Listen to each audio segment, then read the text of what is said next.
Sungguh enak kelapa muda, boleh dimakan begitu sahaja. Walau di mana anda berada, teruskan menyokong Forum Perdana. Assalamualaikum warahmatullahi wabarakatuh. Kita mula malam ini dengan serangkap pantun. Mudah-mudahan di mana sahaja anda berada, di utara, selatan, timur, barat, dapat mengikuti rancangan ini dengan baik. Dan malam ini kita mengikuti Forum Perdana Ehwal Islam seperti biasa di TV1 yang dianjur dan ditaja oleh Bank Islam Malaysia Berhad, dibawakan kepada anda oleh JAKIM dan juga RTM. Malam ini satu lagi topik yang akan kita pilih untuk dibahas dan dibincangkan bersama dengan dua orang ahli panel. Saya nak simpan dulu ahli panel, tak nak memperkenalkan diri dulu. Sebelum kita lihat dulu segmen bingkisan untuk kita mengetahui apakah tajuk yang akan kita kupas malam ini. Saksikan. Begitu tadi segmen bingkisan yang telah sama-sama kita saksikan yang akan mengupas tajuk magnet pahala. Mudah-mudahan di mana saja kita berada, khususnya kepada anda yang sedang menyaksikan rancangan ini, anda akan diberi limpahan pahala yang banyak. Termasuklah kedua-dua panelis kita yang telah pun bersiap sedia bersama dengan saya pada malam ini. Saya perkenalkan, sudah lama tak muncul di pentas Forum Perdana. Alhamdulillah pada malam ini sudi memenuhi undangan Forum Perdana Ehwal Islam. Yang berbahagia Ustaz Datuk Muhammad Zawawi bin Yusof, seorang pendakwah, seorang penceramah, motivator yang terkenal. Assalamualaikum Datuk. Waalaikumsalam warahmatullahi wabarakatuh. Suara Datuk memang tak pernah ubah daripada dulu. Apa petuanya Datuk? Petua dia, dia minum ayak kelapa ke apa? Muka berubah. Muka berubah. Suara tak berubah. Suara tetap tak berubah. Tapi saya dengar Datuk sekarang ni dah beralih, selain daripada pendakwa juga sikit-sikit menceburi sejak COVID bagi idea banyak. COVID hikmah banyak bagi kita. Kapek Datuk ya? Oi, kapek, lift semua ada. Masya Allah.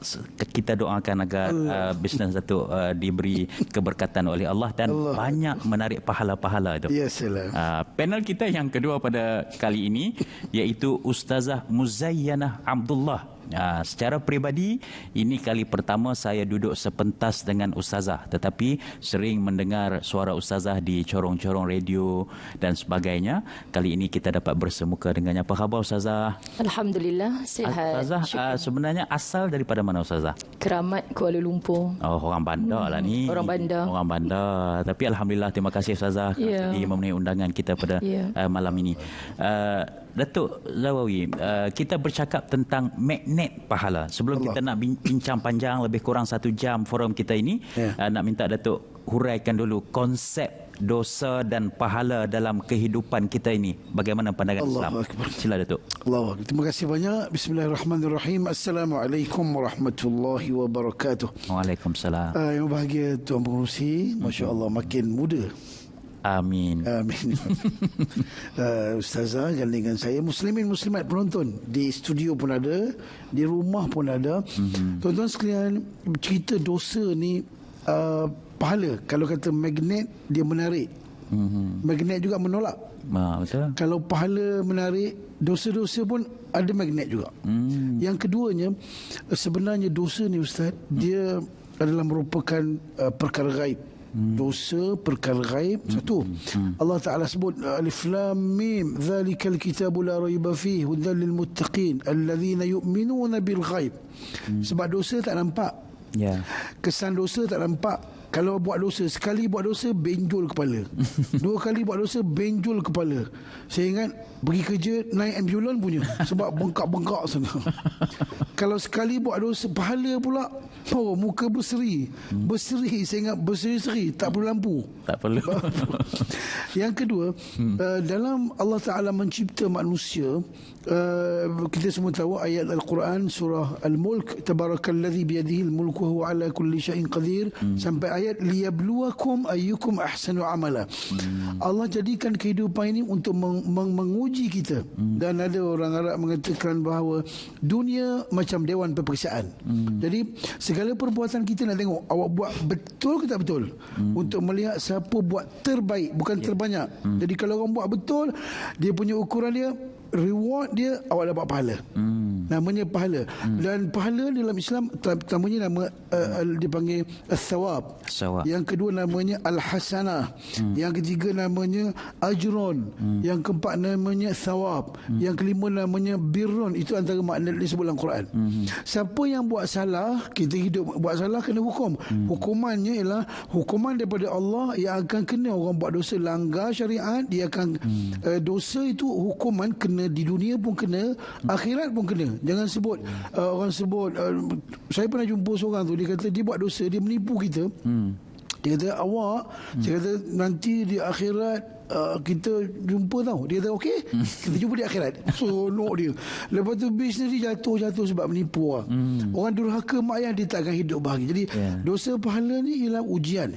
Satu. Yang kedua, nak tengok orang buat dosa ke tidak. Jadi tuan-tuan, orang buat dosa, orang buat pahala, contohnya buktinya kalau kita langgar perintah Allah dapat dosa, buat taat dapat pahala. Sebab orang buat dosa pahala sebab yang pertama sebab itu percaya Allah ataupun tak percaya Allah. Sebab orang buat dosa sebab apa? Dia tak percaya Allah. Kita pun heran juga, wah Ustaz, dia orang Islam Ustaz. Ya, orang Islam ni dia mungkin dia percaya tapi dia tak yakin Allah. Percaya kat otak dia sekadar tahu, saya tahu. Tapi tahu saja tak boleh mengubah orang untuk taat ataupun untuk meninggalkan larangan. Sebab kalau tahu saja, contoh, saya tahu bersih tapi dia tak rasa nak buat bersih, akhir sekali jadi pengotor juga. Saya tahu sembahyang subuh tapi subuh tu dia tak pergi sembahyang sebab dia tahu saja. Jadi kita hanya percaya, dia belum yakin. Jadi orang buat dosa sebab dia tak yakin pada Allah. Dia percaya je. Percaya tu pada maklumat, data, masuk exam dapat A tauhid. Tapi bila bertembung dengan sebenarnya tak boleh. Sama juga rasuah. Haram rasuah. Tak boleh rasuah. Yes, belum dapat. Bila orang bagi je dia pun garu kepala. Okey. Jadi dua. Yang kedua, yang ketiganya, dosa pahala ni dia ada tanda dia. Bukan siapa yang buat dosa, pertama orang buat dosa Ustaz, dia akan gelisah. Sebab makna dosa diberi oleh Rasulullah sallallahu alaihi wasallam ialah al-ithmu ma haka fi nafsik wa karihta an yattali'a alaihi an-nas. Dosa ni apa dia? Dosa ni ialah sesuatu yang bila kita buat resah, gelisah. Orang buat dosa susah Ustaz. Ya, betul. Penyamun Ustaz gelisah. Orang tak semayang gelisah. Orang maksiat gelisah. Tapi orang buat, kemudian dosa dia pula, dia tak nak pula orang tengok. Bila orang tengok dia, aduh, orang tahulah aku buat dosa. Buat baik pula, dia akan seronok. Okey, ciri je bila buat dosa, pertama sekali anda akan jauh dengan Allah. Anda akan dimurkai oleh Allah. Anda akan dibenci oleh manusia. Kemudian rezeki anda susah. Dosa, doa payah terima. Orang buat pahala dekat dengan Allah, mudah dapat projek. Allah kan baik. Bila baik dengan Allah, buat baik, kita dapat baik. Saya pernah berbaik dengan orang baik. Duduk sebelah, saya pernah duduk sebelah orang kaya. Duduk sebelah orang kaya, saya rasa kaya Ustaz. Walaupun saya tak kaya mana, tapi rasa kaya je. Jadi satu lagi, dosa ialah racun. So penutup saya Ustaz, hari ni dosa, kenapa orang buat dosa ni? Sebab apa dia buat dosa? Sebab dia buat dosa, dia berkata, saya nak buat dosa macam mana Ustaz? Ini takdir Allah. Tuan-tuan, ada hidup ni ada benda boleh pilih dan tak boleh pilih. Contohnya malaikat datang jumpa kita nak lahir, dia tak pernah tanya, tak pernah tanya awak nak dari Jawa ke Cina. Ada benda yang tak boleh pilih, Jawa, Cina, Melayu, laki-laki, perempuan. Tapi dosa ni pilihan kita. Jadi kalau anda buat dosa, anda memilih untuk buat dosa sebab anda mungkin ilmu kurang, setan banyak sebagainya, anda akan dihukum. Kemudian berbuat baik pun anda memilih, bila pilih pun boleh pahala juga. Syurga dan neraka. Amin, amin, insya-Allah. Alhamdulillah. Itu penjelasan yang simple, yang mudah untuk kita semua faham tentang konsep dosa, konsep pahala dalam kehidupan kita ini.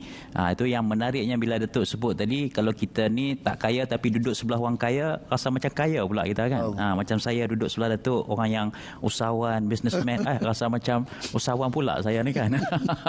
Ustazah Muzayyanah, kenapa sebagai seorang Muslim, hidup kita di atas muka bumi ni, kita seboleh-bolehnya nak kumpul pahala sebanyak mungkin? Kenapa Ustazah? Baik, bismillahirrahmanirrahim. Alhamdulillah, terima kasih kepada Tuan Moderator, kepada rakan panel Datuk Muhammad Zawawi. Alhamdulillah, syukur. Assalamualaikum warahmatullahi wabarakatuh. Waalaikumsalam. Kenapa kita sebagai orang Islam khususnya perlu kepada pahala? Nombor satu, kita memahami bahawa disebutkan oleh Datuk tadi, pahala ini Masya Allah kita nak dekatkan diri kita kepada Allah. Orang yang faham, punya iman diberikan oleh Allah Subhanahu Wa Taala, tak boleh dapat iman ni di mana-mana, hanya mutlak Allah yang beri. Lalu bagaimana cara untuk kita mendekat kepada Allah? Okay, kalau kita mendapatkannya secara berjalan, istilahnya berlari, Allah mendapatkan kita. Jadi bila kita perlu kepada pahala, sebenarnya kita perlu kepada rahmat, yakni kasih sayang Allah. Pandanglah kenapa kita perlu kepada pahala diibaratkan. Kalau saya boleh gambarkan, walaupun saya orang perempuan, seorang peminat bola, dah dapat tiket bola tu, grandstand pula ni. Okay, jadi kita nak sebutkan, wah dah terbayang-bayang dah. Awal-awal lagi dah buat persiapan sebab dapat tiket istimewa ni. Jadi bila kita tahu bahawa pahala ini adalah tiket masuk ke syurga Allah, Masya Allah, dia akan memotivasikan diri kita. Sentiasa menjadi manusia yang bermotivasi dan dia tahu di mana kedudukan dirinya untuk sentiasa menjauh daripada dosa. Jadi magnet pahala ini, apa yang kita bincangkan pada malam ini, semoga insya-Allah seluruh kita yang bercakap, yang mendengar pada malam ini sentiasa merasa gairah untuk menambah-nambah pahala, kerana tahu dalam kita melakukan pahala ini, merebut pahala yang dijanjikan oleh Allah Subhanahu Wa Taala, bukan semudah yang kita lafaz.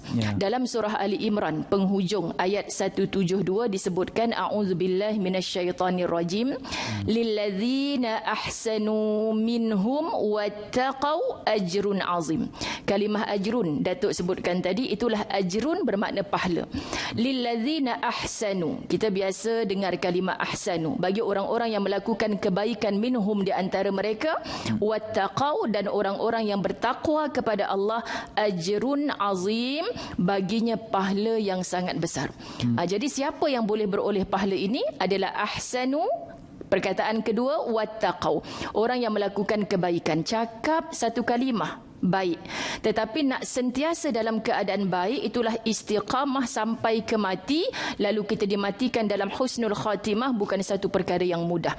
Jadi insya-Allah bila dengar kalimah pahala seperti yang tadi saya bagi tahu, seorang lelaki dapat tiket bola grandstand, seperti anak-anak kita digula-gulakan, siapa yang pergi sekolah hari ni dapat bawa balik keputusan cemerlang, ibu bawa makan yang special sikit. Jadi anak ni sentiasa bersemangat. Perlu kita kepada pahala untuk menolak diri kita sentiasa melakukan kebaikan demi kebaikan tak berhenti. Sebab itu Masya Allah, saya seronok bila Datuk fahamkan kepada kita, semoga Allah beri kita faham betapa pentingnya kita nak tahu Allah menjanjikan tadi dengan pahala janjinya apa, walaupun dia gaib. Tetapi kalau misal kata kita diperlihatkan, sudah pasti isunya sekarang ni kita tak nampak dosa dan pahala itu. Kalau kita nampak, kita pasti berlari letih ni. Kan di hadapan ustazah ni ada tangga yang begitu tinggi, Masya Allah. Kita bagi tahu pahala duduk ke atas tu, confirm semua kita ni berlari laju menuju ke atas sebab kita nampak. Maka bagaimana untuk kita perlu kepada pahala ini, harus tak lain tak bukan Quran, bukan sengaja kita mengajikan, tetapi perlu kita mengkaji ayat-ayat yang mana yang menceritakan tentang pahala. Perlu sentiasa melakukan kebaikan, itulah dia istiqamah. Buat kebaikan sentiasa tanpa merasa penat dalam kebaikan, sentiasa berfikir untuk melakukan kebaikan. Lalu bila dah terfikir, kita terus buat tanpa banyak tanya, kerana kita tahu panduannya dalam Quran, yang mana satu jalan menuju Allah, yang mana satu jalan menuju syurga, yang mana satu jalan boleh menghumban ke dalam neraka. Jadi bila kita nampak semua ini, insya-Allah, kenapa perlu kepada pahala tadi, untuk menaikkan semangat kita sebagai orang Islam yang baik, hidup dengan iman, bermaknanya hidup sebagai orang baik, dimatikan dalam kebaikan, kekal dalam iman. Ini doa yang diajarkan oleh Nabi sallallahu alaihi wasallam supaya kita masuk ke dalam syurga bersama orang-orang yang baik tadi. Itulah dia orang-orang beriman. Jadi insya-Allah pada malam ini, kenapa kita perlu kepada pahala? Sebab kita hamba, kita bukan Tuhan.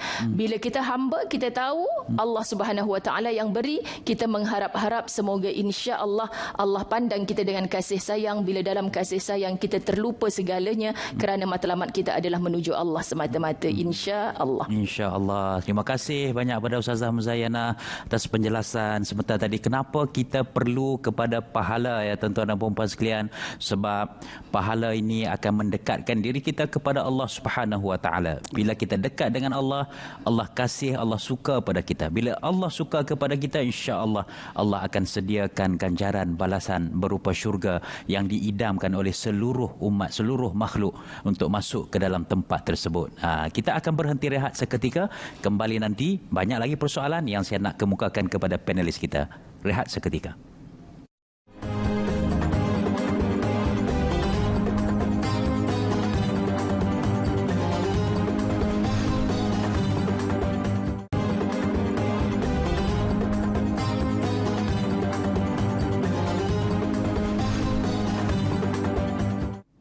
Magnet pahala, itu tajuk yang sedang kita kupas, yang sedang kita bincang bersama dengan dua panelis kita, Datuk Muhammad Zawi Yusof dan juga Ustazah Muzayyanah Abdullah. Forum yang dianjur dan ditaja oleh Bank Islam Malaysia Berhad, dibawakan kepada anda oleh JAKIM dan juga RTM. Datuk, kalau kita bercakap tentang soal bisnes, dalam soal pelaburan kan, kalau kita nak yang kita cari ni bisnesnya kalau modal sedikit tapi untungnya berlipat kali ganda. Kalau kita nak melabur sebagai contoh, pilihlah Bank Islam Malaysia Berhad umpamanya. Masuk sikit nanti Bank Islam pulang banyak. Contohnya. Dalam bab pahala ni ada tak amalan-amalan kita buat sikit je, malas kita ni, tapi buat sikit tapi Allah Taala tu dia balas pahala yang banyak. Ada tak konsep tu Datuk? Allahu akbar. Masya-Allah. Pandai. Sebenarnya tuan-tuan sekalian, khasais ummah al-Muhammadiyah. Di antara ciri-ciri kelebihan yang Allah bagi pada umat Muhammad yang Ustaz sebut tadi tu. Buat sikit dapat banyak. Kalau buat banyak, lagi banyak dapat. Masya Allah. Sebab apa? Sebab Allah Maha Kaya. Manusia Maha Kedekut. Buat sikit, dapat sikit. Buat banyak pun sikit. Buat sikit lagi terus dapat sikit. Satu. Yang keduanya, cerita dia, kalau kita baru ni kita sambut Lailatul Qadar, bulan Ramadan, kan asal cerita sahabat duduk berkira-kira kenapa umat dulu umur panjang, 900 tahun dia boleh beribadat. Wow. Kita nak umur umat Muhammad ma baina 60 wa 70, 60 70. Jadi kalau umur kita 900 tahun Ustaz, 200 tahun buat dosa, ada 700 lagi Ustaz. Masya-Allah. Letih lagi nak tunggu mati. Tapi oleh kerana umur kita pendek, maka Allah bagi kelebihan apa?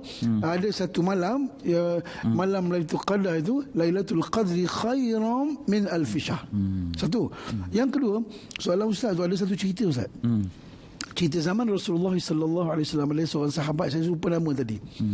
Dia pergi jumpa Rasulullah, dia bukan Islam.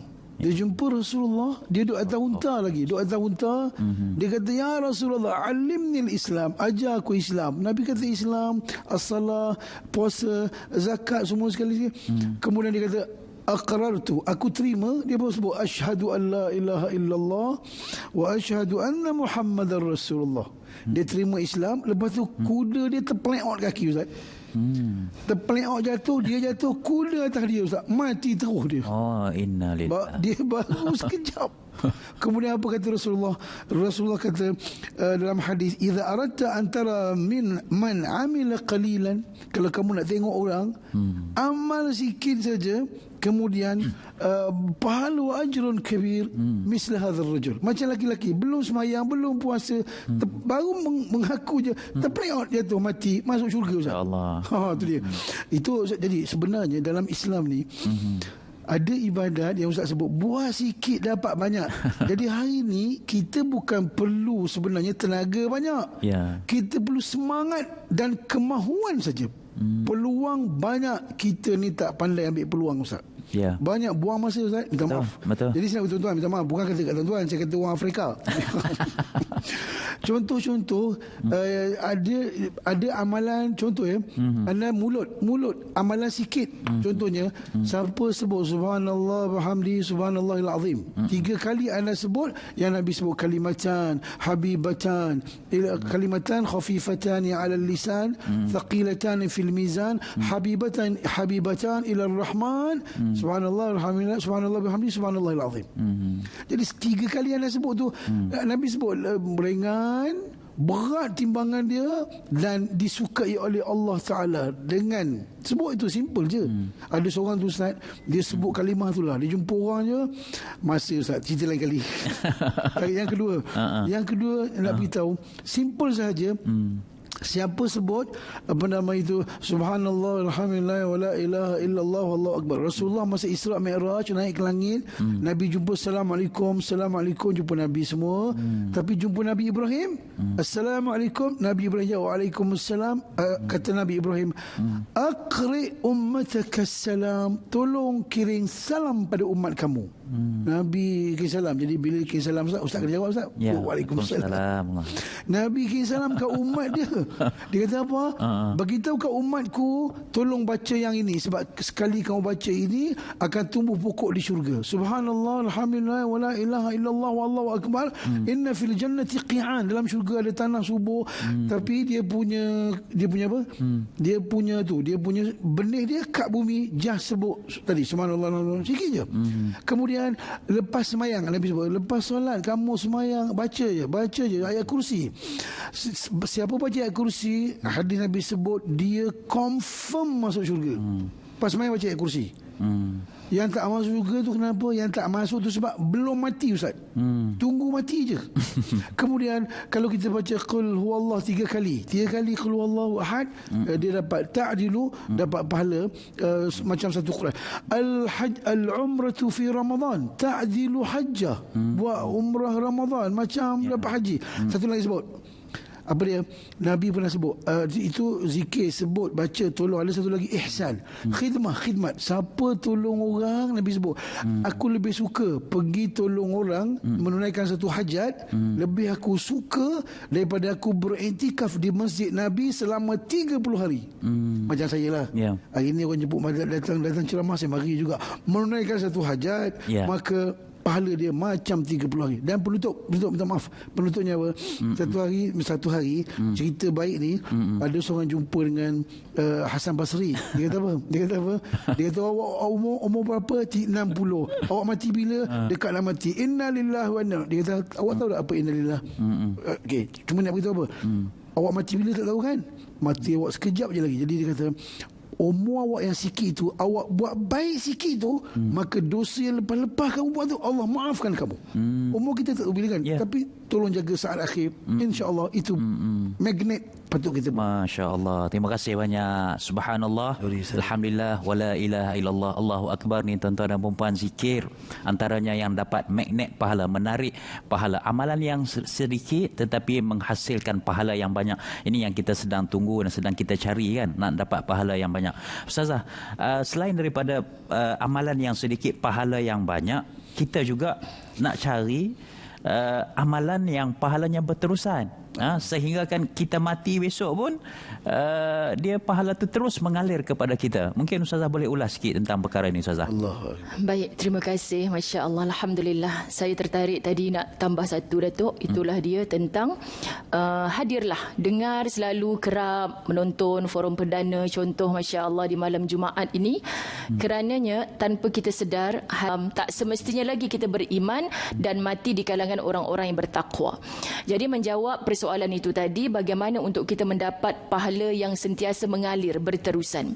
Semua saya kira penonton sedia maklum bahawa Nabi SAW menyebutkan akan 3 perkara yang lepas mati hatta kain kafan kala putih pakaian terakhir kita pun akan hancur bersama dengan jasad kita, dimamah oleh tanah, dimakan oleh ulat-ulat yang pasti menjadi teman yang berada di alam barzakh.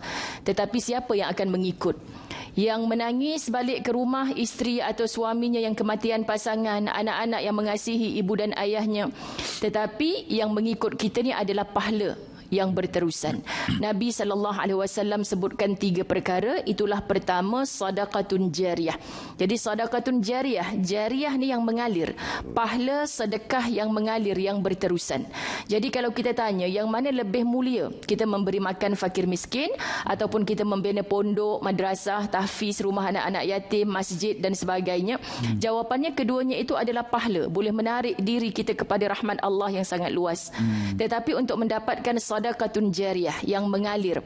Mari kita bijak dalam bersedekah. Okey, bijak dalam bersedekah, jangan tinggalkan langsung bab memberi makan. Subhanallah, kita tempoh hari diuji dengan Allah dalam tempoh PKP, tak boleh keluar ke sana ke sini sangat. Orang menghantar makanan sampai ke tempat kerja kita, masya-Allah. Kan bukan itu tidak mulia. Tetapi bila kita teruskan, saya risau saat itu Ustaz, ada yang sampai katanya tak termakan pun ada. Sebab kita tak smart dalam perkara tu. Jadi kita nak bijak ni, masya-Allah, yang mana bila dengar anak jiran kita, bukan anak orang kaya, nak pergi sambung belajar kat Mesir, tiket tak ada ni, kan? Jadi kita berlumba biar tiket dia kita bayarkan. Yuran pengajian, kalau dah masuk madrasah tahfiz sebulan berapa ratus, anaknya 4-5 orang, gaji ibu ayahnya bukan besar mana. Kita pergi jumpa orang tua tu, yuran bulanan anak yang sulung ni biar saya. Tak payah cerita dekat orang saya. Jadi hal pendidikan, kerana apa? Sadaqatun jariyah, selagi mana ilmu itu diamalkan oleh anak tersebut, hatta kita dah mati berada di alam barzakh, insya-Allah pahalanya terus mengalir. Satu alif dia sebut pahala untuk kita. Kita pula bertanya, ini pahala yang mana wahai Allah? Ini pahala yang mana? Ini adalah kerana dulu budak tu pandai baca alif bata tu kerana kita. Jadi kita ambil yang sedikit, tapi kita nampak ianya mengalir. Bina masjid, rumah-rumah madrasah dan sebagainya. Setiap kaki yang melangkah ke dalamnya, setiap dahi yang sujud di situ, masya-Allah kita dapat pahala. Tapi kita risau juga, Datuk sebutkan tadi tu, baca ayat kursi terus syurga. Bina je rumah anak yatim terus syurga. Jadi tak payah solat ke?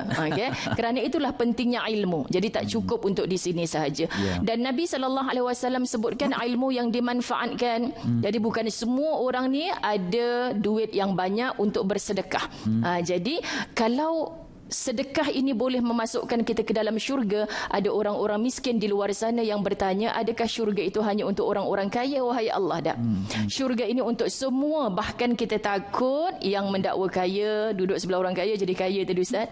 Jadi kita nak sebutkan bahawa rupanya kata Nabi SAW, yang lebih ramai di dalam syurga Allah itu adalah orang-orang miskin, kerana orang miskin ini syukurnya lebih banyak, syukurnya lebih tinggi.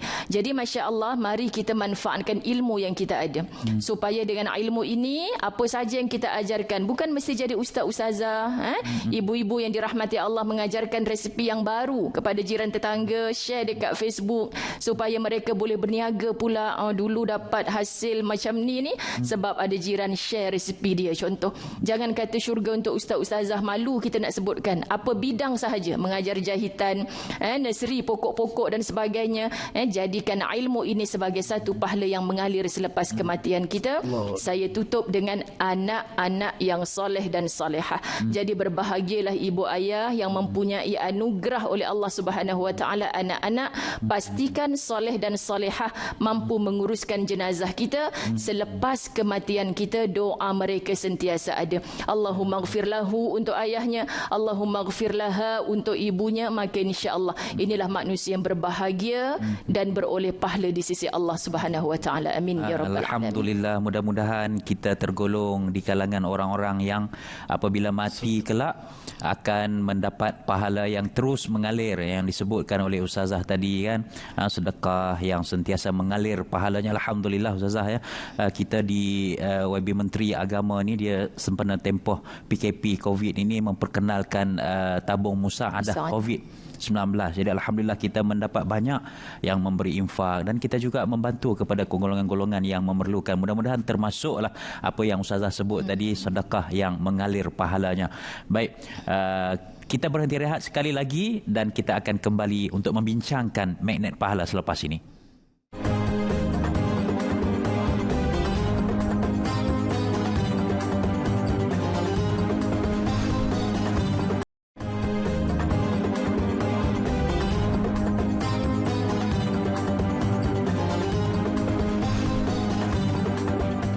Terima kasih kepada anda yang terus menyaksikan Forum Perdana Ehwal Islam di TV1, dan kita masih lagi bersama dengan Ustaz Datuk Muhammad Zawawi Yusof dan juga Ustazah Muzayyanah Abdullah membincangkan magnet pahala. Terima kasih juga kepada Bank Islam, tuan-tuan dan puan-puan, kerana atas faktor atau asbab kolaborasi dengan Bank Islam yang menganjur dan menaja, maka kita mendapat nikmat ilmu pada malam ini. Mudah-mudahan kita doakan berkah kepada Bank Islam ini. Datuk, kita ada persoalan daripada Facebook Forum Perdana Ehwal Islam ini. Mohon izin untuk saya membaca soalan daripada Muhammad Zarin Mislan. Assalamualaikum warahmatullahi wabarakatuh. Waalaikumsalam.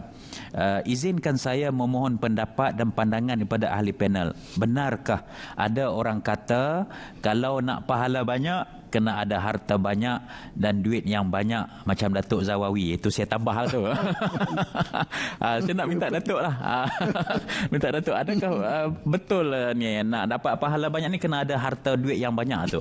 Allahu Akbar. Sebenarnya nak dapat pahala, Allah beritahu medan jalan tariqun ilal jannah, jalan untuk ke syurga banyak sangat. Jadi salah satunya, yang keduanya makna ibadat banyak. Al-ibadah ada ibadah qalbiyah, ibadat hati. So boleh buat pahala dengan hati, antaranya beriman, cinta Allah, ikhlas, redha. Yang kedua al-ibadah al-lisaniyah, ibadat lisan, bercakap, menasihat, itu pahala juga. Ibadat badan lagi, berpuasa. Kemudian termasuklah ibadat maliyah, ibadat harta. Sebenarnya orang kaya ni dia akan jadi pahala bila dia berderma. Kalau main duk simpan. Sebab antara nikmat hidup ialah tengok duit. Tengok je. Sebab tu ada isteri duit banyak, bila suami marah je dia masuk dan buka buku main, tengok buku main Islam dia tu, tengok. Laki marah pun tak apa, kenapa duit banyak. Dan lagi satu orang kaya yang kalau yang kedekut, kadang-kadang dia Ustaz, dia ada rumah, ada kereta banyak, dia memiliki tapi dia tidak menikmati. Ada orang, saya kan ada cerita, seorang tu dia muka biasa je, duk basuh kereta BMW besar, baru tanya, kereta baru beli ke? Baru. Kereta siapa? Bukan kereta saya, kereta bos saya. So bos dia ada kereta tapi tak boleh menikmatinya.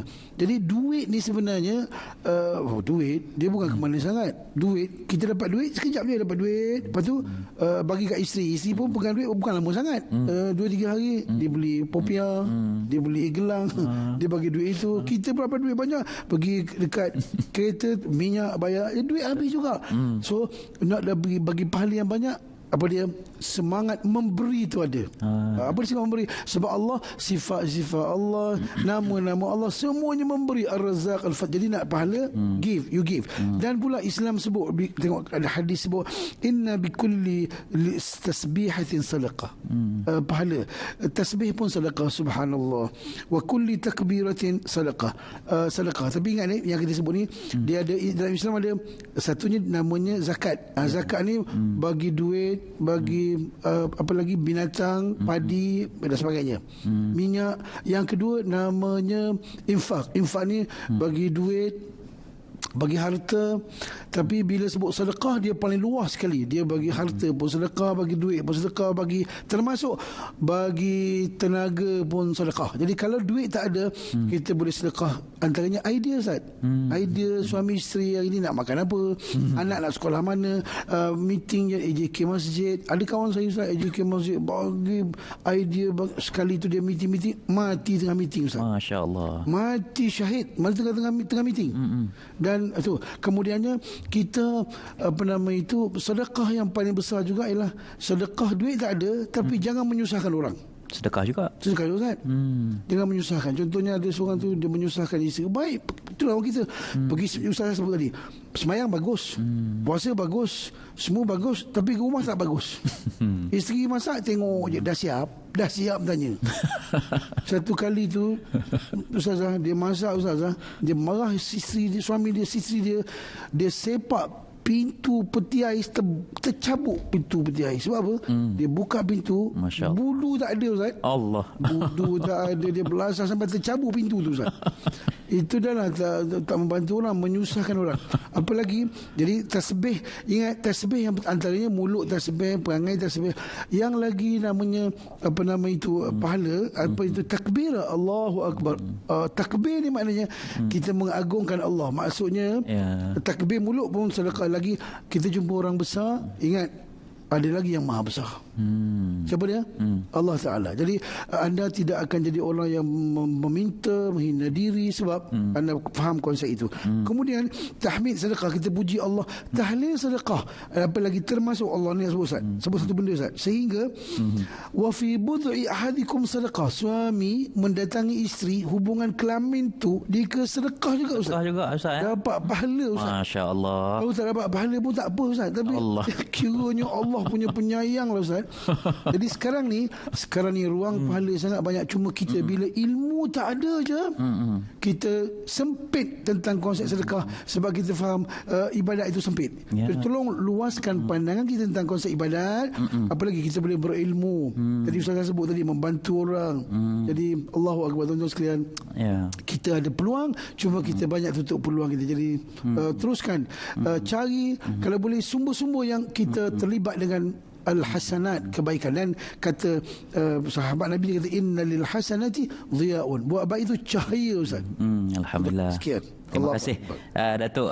Mudah-mudahan saudara Muhammad Zarin jelas apa yang telah dijelaskan oleh Datuk Zawawi sebentar tadi. Ustazah, kita nak dengar soalan daripada penonton yang telah kita rakamkan lebih awal. Kita lihat VT ni. Allahu Akbar. Assalamualaikum. Saya Ammar bin Razali. Saya ada satu soalan untuk Ustazah. Apa pandangan Ustazah jika seseorang itu dirajin cari pahala dengan amalan peribadi seperti solat, puasa, zikir, baca Al-Quran, namun dia tidak peduli langsung dengan jiran, masyarakat dan negara? Itu saja soalan daripada saya. Sekian. Pada Cik Ammar tadi. Jadi cantik soalan tu Ustazah ya.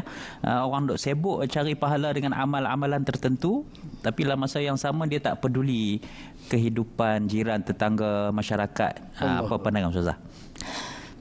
Baik, bismillahirrahmanirrahim. InsyaAllah dengan soalan tu dah sayu dah hati. Kerana apa? Minta maaf sebut tanda kita belum lengkap lagi faham dengan agama Islam kita sendiri. Masya Allah, kesian. Kerana Allah sebut di dalam Al-Quran tentang kalimah yang biasa juga kita sebut, itulah dia hablum minallah, hablum minan nas. Hubungan kita dengan Allah, tali kita bertemu dengan Allah Subhanahu Wa Taala, betul yang disebutkan tadi melalui solat, puasa, zakat. Semua orang Islam sedia maklum. Nama Islam membezakannya dengan kafir mesti solat, bayar zakat bila dah cukup, bila dah mampu, berpuasa dalam bulan Ramadan, semua sedia maklum, tutup aurat, semua sedia maklum, tinggal nak buat tak buat sahaja. Jadi ini amalan antara dia dengan Allah. Tak buat confirm berdosa, tempatnya tersiap sedia oleh Allah Subhanahu Wa Taala. Itulah azabun nar. Allah menjanjikan azab api neraka kepadanya. Tetapi apabila kita sebutkan tentang hablum minan nas, maknanya hubungan kita sesama manusia, saya membacakan satu hadis Nabi sallallahu alaihi wasallam, mafhumnya bertakwalah kepada Allah di mana pun engkau berada. Satu, bertakwalah kepada Allah di mana pun engkau berada. Jadi bila bertakwa kepada Allah di mana pun berada, bukan saat kita solat itu sahaja kita disuruh bertakwa, bukan saat mengeluarkan zakat, bukan sedang tawaf haji umrah di Baitullah, tetapi saat kita berhubung dengan sesiapa pun. Saya geram je tadi masa Datuk duk sebutkan tentang, kita ni tak cukup masa sebenarnya. Saya nak sebutkan tentang sedekah tu, yang macam mana orang kaya je ke boleh masuk ke syurga kan. Jadi teringat kata-kata Nabi sallallahu alaihi wasallam, qaulun ma'ruf, bercakap yang baik itu pun sedekah. Subhanallah, bercakap yang baik pun sedekah. Jadi tentang bercakap baik, bukan orang kaya punya pilihan, orang miskin pun boleh bercakap yang baik. Marah macam mana di pejabat, masuk ke dalam rumah, bercakap yang baik dengan seluruh ahli rumah. Inilah insya-Allah pasangan ataupun ahli ketua keluarga yang baik kepada seluruh ahlinya. Jadi bila kita faham takwa, rasa takut kepada Allah, mungkin kita dipandang duduk di depan ni ya Datuk, mungkin nampak lebih mulia berbanding orang lain. Tetapi yang kenal kita sesungguhnya adalah siapa pasangan kita di rumah, siapa ahli rumah kita. Mereka yang lebih tahu, kerana mereka sentiasa bersama-sama dengan kita. Orang yang takwa, luar rumah baik, dalam rumah baik.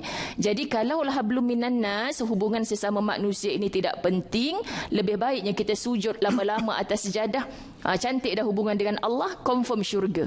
Tapi kenapa dengan isteri, dengan suami, dengan pasangan, dengan anak-anak, dengan rakan sekerja, jiran tetangga? Kerana kata Nabi SAW, orang yang paling baik adalah orang yang paling baik dengan jirannya. Jadi yang paling baik macam mana? Jiran tak rasa sakit hati, jiran tak rasa takut, jiran sentiasa selesa berjiran dengan kita. Subhanallah. Itu takwa. Kemudian kata Nabi SAW, iringilah keburukan dengan kebaikan. Iringi keburukan dengan kebaikan. Jadi bab kita solat, kita tak payah menjerit-jerit, tak payah cerita kat Facebook dan solat 5 waktu sehari semalam. Tak perlu kita report pun. Tak perlu kita bagi tahu kita tahajud. Dalam seumur hidup dah usia 60 tahun berapa kali buat umrah, tak perlu bagi tahu pun. Betul. Jadi kita nak sebutkan ketika kita melakukan kebaikan, niatkan semoga kebaikan yang kita lakukan sesama siapa pun, hubungan sesama manusia itu boleh memadamkan dosa-dosa dan keburukan kita yang silam. Jadi inilah pentingnya kenapa kita disuruh berhubung dengan sesama manusia. Nescaya kebaikan tersebut akan menghapuskan keburukan. Ini Nabi SAW. Kita tolong sampaikan saja. Dan pergaulilah manusia dengan akhlak yang mulia. Pergauli manusia dengan akhlak yang mulia. Tidak hairan Nabi SAW memberitahu, khairukum, yang terbaik di kalangan kamu adalah yang paling baik akhlaknya. Jadi akhlaknya untuk dengan siapa? Dengan orang di sekeliling kita. Bab hubungan dengan Allah dijaga, hubungan sesama manusia dijaga, insya-Allah mampu menarik magnet pahala kepada kita. Wallahu a'lam. Terima kasih pada Ustazah. Itu hubungan hablum minallah, hablum minan nas. Hubungan dengan Allah, hubungan dengan manusia, penyebab kepada penarik pahala ataupun magnet pahala. Tuan-tuan dan puan-puan, kita berhenti rehat sekali lagi.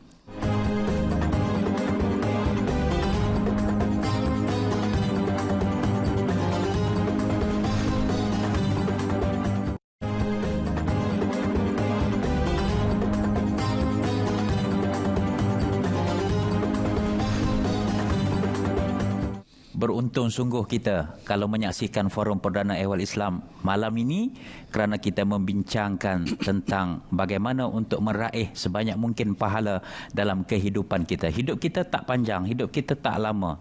Bila-bila saja Datuk sebut tadi, kita akan menghadapi ajal.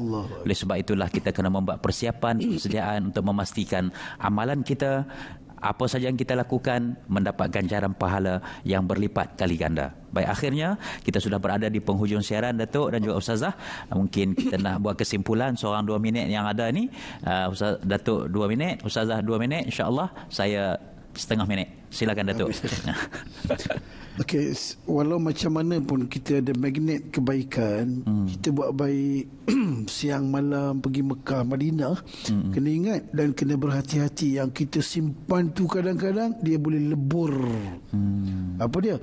Ada rupanya pelebur-pelebur kita punya kebaikan. Yang pertama, tolong jaga jangan sampai rosak akidah. Murtad, cakap kita jangan sembarangan sampai jadi syirik. Contohnya Islam ni apalah, ni semain-semain tak perlulah. Itu anda kena jaga. Yang keduanya, amalan yang kita buat boleh buat tapi jangan riak. Nak tunjuk. Orang riak ni orang tak confident. Nak tunjuk orang je, dia tak confident. Dia cukuplah Allah je catat, malaikat catat, tak perlu orang lain mencatat dan tadi buat laporan tadi. Yang ketiganya, apa nama ni, kita bila buat baik ni, satu lagi simple sebagai ni. Kadang-kadang dalam hadis Nabi sebut, ada hadis sebut, Nabi tanya, atadruna manil muflis? Nabi tanya, kamu tahu tak siapa orang muflis? Ya'ti yaumal qiyamah, dia datang kiamat, hari kiamat bawa banyak pahala. Tapi apa dia? Wa qadhafa hadha, dia wa daraba hadha, dia pukul orang tu. Dia pukul orang masih hidup kan, sembahyang puasa, pukul bini, pukul anak-anak, pukul kawan. Wa qadhafa hadha, tuduh orang buat tak salah, tuduh buat salah. Wa kemudian wasafaka dama hadha, menjatuhkan darah orang, membunuh orang. Orang ni kebaikan yang dia buat itu semuanya akan dapat kepada orang yang kita sakiti, orang yang kita menyusahkan mereka. Jadi sebab tuan-tuan, jangan hanya seronok buat buat ibadat. Tapi kedua, tolong jaga juga kebaikan yang kita buat, jangan rosak. Dan last sekali, ada satu perangai yang patut ada pada kita. Perangai apa? Perangai bila buat ibadat, pastikan minta dengan Allah supaya Allah terima amalan kita.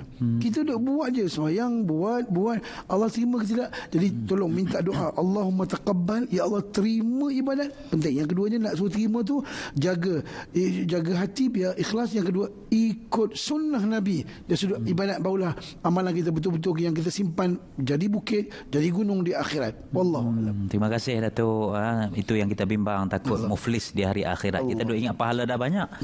Bila kita sampai ke akhirat, rupa-rupanya kita muflis. Na'udzubillah min zalik. Ustazah Muzayanah, 2 minit. Baik, bismillahirrahmanirrahim. Balik kepada tajuk magnet pahala. Saya cukup risau dalam masyarakat, khususnya yang ada dalam diri kita sendiri. Setiap hari berperang dengan nafsu. Setiap hari syaitan, kita upgrade diri kita, keimanan kita kepada Allah. Bukan syaitan yang biasa-biasa, sudah syaitan yang luar biasa. Maknanya kita nak naik darjat yang tinggi di sisi Allah, iblis lagi bersungguh-sungguh untuk membatalkan. Jadi jangan sibuk mendengar kalimah magnet pahala itu. Kita duk kata amalan yang mana yang boleh. Ustazah, kalau saya begini saya boleh masuk syurga, saya begini masuk syurga. Jangan sibuk fikir kita ini nanti di mana dengan pahala tersebut. Serahkan kepada Allah, kerana yang mulia di sisi Allah yang paling banyak usahanya. Ahsanu amala. Kan dalam melakukan kebaikan itu, Masya Allah, amalnya yang mana yang paling datang daripada keikhlasan, itulah yang tidak akan diganggu-gugat oleh iblis. Dan peperangan kita yang paling dahsyat di akhir zaman ini sebenarnya adalah berperang dengan hawa nafsu. Beritahu kepada hati, matlamat kita adalah akhirat, matlamat kita ingin berkumpul semuanya di dalam syurga Allah. Maka mohon dengan sangat fokus, sungguh-sungguh cari pahala banyak-banyak, tak perlu persoalkan, kerana tugas kita adalah berusaha, hasilnya mutlak milik Allah Subhanahu wa taala. Wallahu alam, semoga bermanfaat. Alhamdulillah, cantik sekali kesimpulan yang dibuat oleh kedua panelis kita, Datuk Muhammad Zawawi dan juga Ustazah Muzayanah. Dan untuk melengkapkan lagi kesimpulan yang dah memang cantik daripada kedua-dua panel sebentar tadi, apa kata kita saksikan pula mutiara kata yang disediakan oleh kami. Saksikan. Jika kita menolong orang lain, sebenarnya kita sedang menolong diri kita sendiri. Percayalah, setiap satu kebaikan yang kita kerjakan, Allah pasti akan membalas berlipat ganda kebaikan yang lain. Alhamdulillah, itu melengkapkan perbincangan forum kita Magnet Pahala malam ini. Terima kasih kepada Datuk Muhammad Zawawi, terima kasih sekali lagi Ustazah Muzayanah, dan terima kasih kepada Bank Islam Malaysia Berhad, JAKIM dan juga RTM kerana menjayakan forum Perdana Ehwal Islam di TV1. InsyaAllah kita berjumpa di waktu lain ketika. Wabillahi taufiq wal hidayah. Wassalamualaikum warahmatullahi wabarakatuh.